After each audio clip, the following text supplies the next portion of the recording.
আমি গত 17 জানুয়ারি brain stroke করি। ব্রেন স্ট্রোক করার পরে আমার বাম পাশের শক্তি হারিয়ে ফেলি। আমি ডিপিআরসিতে গত 7 তারিখ 7ই জানুয়ারি ভর্তি হই। আলহামদুলিল্লাহ এখন আমি নিজে নিজে দাঁড়াতে পারি, নিজে নিজে হাঁটতে পারি। বিসমিল্লাহির রহমানির রহিম। দর্শক, ডিপিআরসি থেকে আমি বাত ব্যথা প্যারালাইসিস বিশেষজ্ঞ মোহাম্মদ শফিউল্লাহ প্রধান। আমাদের এই যে রুগী জনাব মুস্তাফিজ রহমান, উনি হচ্ছে আমার নিজ জেলা চাঁদপুর জেলার রুগী। উনি হাজীগঞ্জ উপজেলা হাজীগঞ্জ, মানে সব মিলে গেছে, শুধু গ্রামটা ভিন্ন। আপনার গ্রামের নাম কি? আমার পাঁচুই গ্রাম। আমার গ্রাম মেনাপুর, ডিফারেন্ট। তো যাই হোক, এটাও অরিজিন, কিন্তু আমি এখন ঢাকা স্থানীয়, মানে ঢাকার এখন মোহাম্মদপুর আদাবরের শ্যামলির হচ্ছে লোকাল লোক আলহামদুলিল্লাহ।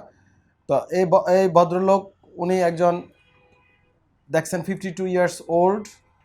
স্ট্রোক দুই টাইপের হয়, একটা হচ্ছে রক্তক্ষরণ হয় ব্রেনে, আর হচ্ছে রক্তনালী শুকিয়ে যায়।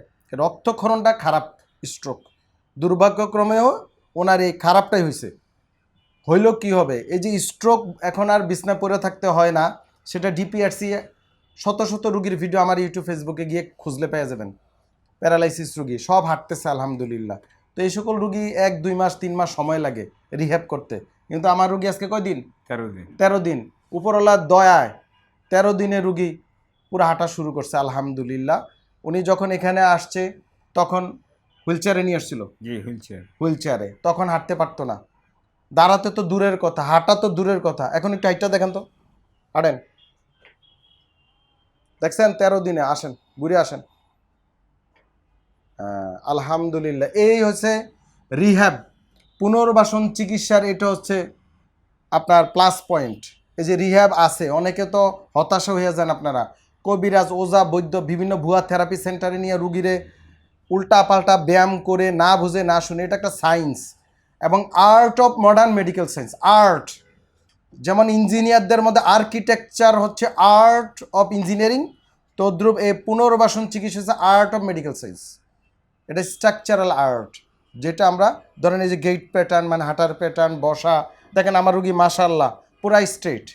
অনেক রুগী দেখবেন এই থাকে, অনেকে জানিই না এইভাবেই হাঁটতেছে, এই যে এরকম। এটা হচ্ছে ব্যাড পশ্চার, মানে প্যাটার্ন অফ ওয়াকিং ব্যাড। আর এই যে গুড পশ্চার, দেখেন অনেকে দেখবেন এনকুজ হয়ে থাকে, এই গুড পশ্চার। এটা হচ্ছে আর্ট। এই গুড পশ্চার না হলে রুগী পরবর্তীতে বিভিন্ন প্রবলেম দেখা দিবে। তো বলেন, আপনার একটু বলার কিছু আছে কিনা? আপনি কবে আসছেন, কি ঘটছিল? যে আমি গত 17 জানুয়ারি, আমার নাম মোহাম্মদ মুস্তাফিজুর রহমান, হোম ডিস্ট্রিক্ট চাঁদপুর, উপজেলা হাজীগঞ্জ। আমি গত 17 জানুয়ারি ব্রেন স্ট্রোক করি। ব্রেন স্ট্রোক করার পরে আমার বাম পাশের শক্তি হারিয়ে ফেলার পরে আমি ঢাকা আসি। ডাক্তার দেখাই, ডাক্তারদের শরণাপন্ন হয়ে পরামর্শক্রমে আমি ডিপিআরসিতে গত 7 তারিখ 7ই জানুয়ারি ভর্তি হই। ভর্তি হওয়ার পরে দীর্ঘ 13 দিন সেখানে আমি ফিজিওথেরাপি দেই। ফিজিওথেরাপি দেওয়ার পর আলহামদুলিল্লাহ এখন আমি নিজে নিজে দাঁড়াতে পারি, নিজে নিজে হাঁটতে পারি। সবাই আল্লাহর মেহেরবানি এবং ওনাদের অশেষ প্রচেষ্টার কারণে আজকে আমার এই অবস্থা। সবাই আমার জন্য দোয়া করবেন। জি দর্শক, সবাই রুগীর জন্য দোয়া করবেন, যেন রুগী একেবারে সম্পূর্ণ সুস্থ হয়ে যায়, আর যেন খারাপ না হয়। স্ট্রোকের রুগীর একটি প্রবলেম ভালো হয়ে যায়, চলে যায়, গিয়ে আবার খারাপ হয়ে যায়। কি হয়? প্রেশার নিয়ন্ত্রণে থাকে না, ডায়াবেটিস নিয়ন্ত্রণে থাকে না। যদি স্ট্রোকের রুগী যারা ভিডিওটা দেখছেন, আপনারা নিয়মিত প্রেশার মাপবেন, ডায়াবেটিস মাপবেন, ওষুধ খাবেন, খাবার খাবেন, ঘুমাবেন, অস্থিরতা দূর করবেন।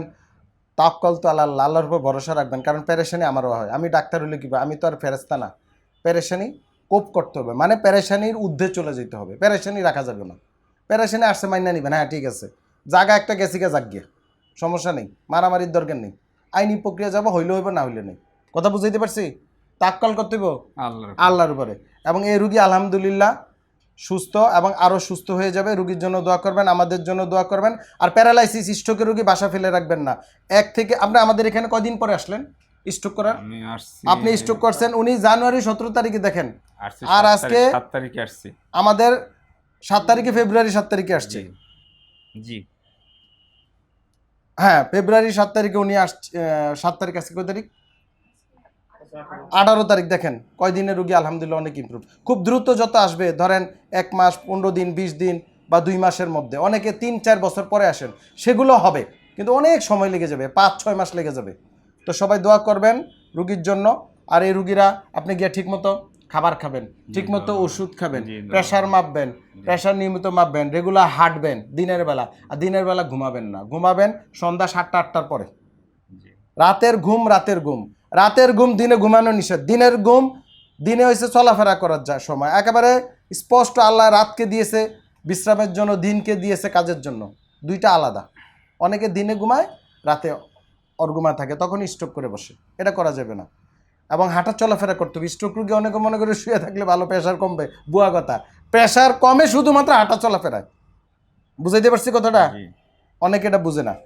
তো যাই হোক, রুগীর জন্য দোয়া করবেন। আসসালামু আলাইকুম রহমতুল্লাহ বারকাতুহু। আসসালামু আলাইকুম। ডিপিআরস লিমিটেড, আস্থা, বিশ্বাস ও নির্ভরতায় অবিচল।